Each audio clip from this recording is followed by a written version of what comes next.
ಮಾತೆ, ಅರಸು ತಾಯೇ ಸುತರ ತಾಯೇ ನಮ್ಮ ಜನ್ಮದಾತೆ ಎಂದು ಹಾಡಿದ ರಾಷ್ಟ್ರಕವಿ ಗೋವಿಂದ ಪೈಯವರ ಪದಪುಷ್ಪಗಳನ್ನು ಕನ್ನಡಾಂಬೆಯ ಪಾದಾರವಿಂದಗಳಿಗೆ ಅರ್ಪಿಸುತ್ತಾ ವೇದಿಕೆಯನ್ನು ಅಲಂಕರಿಸಿರುವ ಗಣ್ಯರೇ, ಸಹೋದ್ಯೋಗಿ ಮಿತ್ರರೇ, ಸಹಾಯಕರೇ ಹಾಗೂ ಪೋಷಕರೇ ಹಾಗೂ ನನ್ನ ನಲ್ಮೆಯ ವಿದ್ಯಾರ್ಥಿಗಳೇ, ಎಲ್ಲರಿಗೂ ಬೆಳಗಿನ ಶುಭೋದಯಗಳು ಹಾಗೂ ಕನ್ನಡ ರಾಜ್ಯೋತ್ಸವದ ಶುಭಾಶಯಗಳು.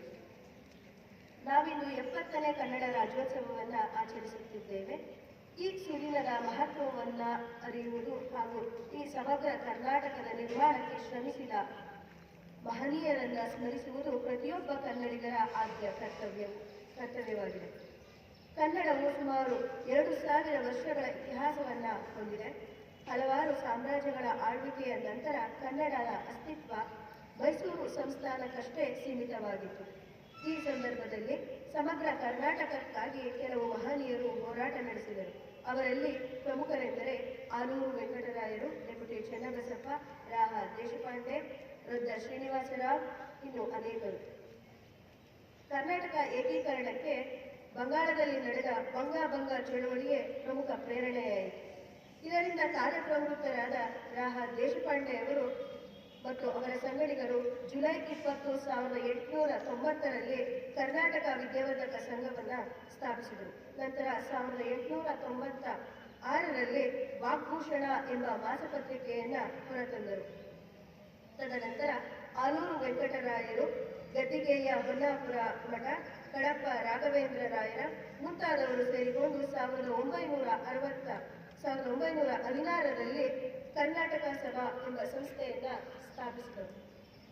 ಇತ್ತ ಕಡೆ ಅಂದರೆ ದಕ್ಷಿಣ ಭಾಗದಲ್ಲಿ ಮೈಸೂರು ಸಂಸ್ಥಾನದ ಒಡೆಯರಾಗಿದ್ದಂತಹ ನಾಲ್ವಡಿ ಕೃಷ್ಣರಾಜ ಒಡೆಯರ್ ಮತ್ತು ವಿಶ್ವೇಶ್ವರಯ್ಯನವರು ಹಾಗೆ ಇನ್ನು ಅನೇಕ ಕನ್ನಡಿಗರು ಸೇರಿ ಕನ್ನಡ ಸಾಹಿತ್ಯ ಪರಿಷತ್ತನ್ನು ಬೆಂಗಳೂರಿನಲ್ಲಿ ಸ್ಥಾಪಿಸಿದರು.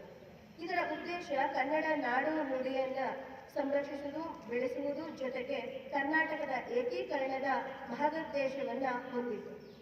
ಡಿಸೆಂಬರ್ 25, 1924ರಲ್ಲಿ ಎಸ್ ಸಿದ್ದಪ್ಪ ಕಂಬಳಿಯವರ ಅಧ್ಯಕ್ಷತೆಯಲ್ಲಿ ಕರ್ನಾಟಕ ಸಭೆಯ ಮೊದಲ ಕಾರ್ಯಕ್ರಮ ನಡೆಯಿತು.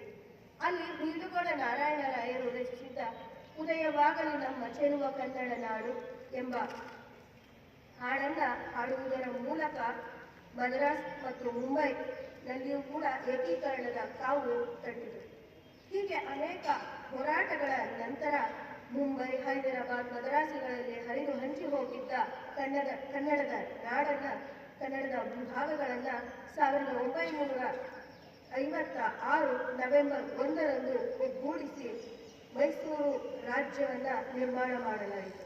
ತದನಂತರ 1973ರ ನವೆಂಬರ್ 1ರಂದು ಕರ್ನಾಟಕ ಎಂದು ಮರುನಾಮಕರಣವನ್ನು ಮಾಡಲಾಯಿತು. ಈ ಕಾರಣಕ್ಕಾಗಿ ನಾವು ಅಂದಿನಿಂದ ಇಂದಿನವರೆಗೂ ಪ್ರತಿ ವರ್ಷ ನವೆಂಬರ್ 1ನ್ನು ಕನ್ನಡ ರಾಜ್ಯೋತ್ಸವವನ್ನಾಗಿ ಆಚರಿಸಿಕೊಂಡು ಬಂದಿದ್ದೇವೆ. ಇದು ಕರ್ನಾಟಕ ತನ್ನ ಗಡಿಯನ್ನು ರೂಪಿಸಿಕೊಂಡ ರೀತಿಯಾದರೆ ಕನ್ನಡ ಭಾಷೆಯ ಮಹತ್ವ ಅಪೂರ್ವವಾದದ್ದು. ಭಾರತದ ಅತ್ಯಂತ ಪ್ರಾಚೀನ ಭಾಷೆಗಳಲ್ಲಿ 3ನೇ ಸ್ಥಾನವನ್ನು ಪಡೆದುಕೊಂಡಿದೆ.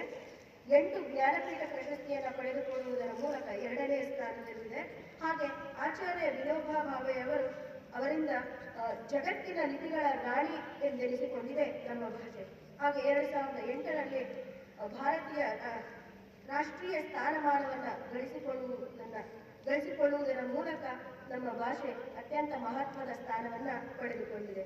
ಹೀಗೆ ನಮ್ಮ ನಾಡು, ಭಾಷೆ, ಸಾಹಿತ್ಯ, ಕಲೆ, ಸಂಸ್ಕೃತಿ ಪ್ರತಿಯೊಂದರಲ್ಲಿಯೂ ಕೂಡ ಉನ್ನತವಾದ ಇತಿಹಾಸವನ್ನು ಹೊಂದಿದ್ದು ವಿಶೇಷತೆಯಾಗಿದೆ. ಕಡೆಗೆ ಹೆಸರಾಯಿತು ಕರ್ನಾಟಕ, ಉಸಿರಾಗಲಿ ಕನ್ನಡ ಎಂದು ಹೇಳುತ್ತಾ ನನ್ನ ಮಾತಿಗೆ ವಿರಾಮವನ್ನು ನೀಡುತ್ತಿದ್ದೇನೆ. ಅವಕಾಶ ನೀಡಿದ್ದಕ್ಕಾಗಿ ಧನ್ಯವಾದಗಳು. ಎಲ್ಲರಿಗೂ ಮತ್ತೊಮ್ಮೆ ಕನ್ನಡ ರಾಜ್ಯೋತ್ಸವದ ಶುಭಾಶಯಗಳು.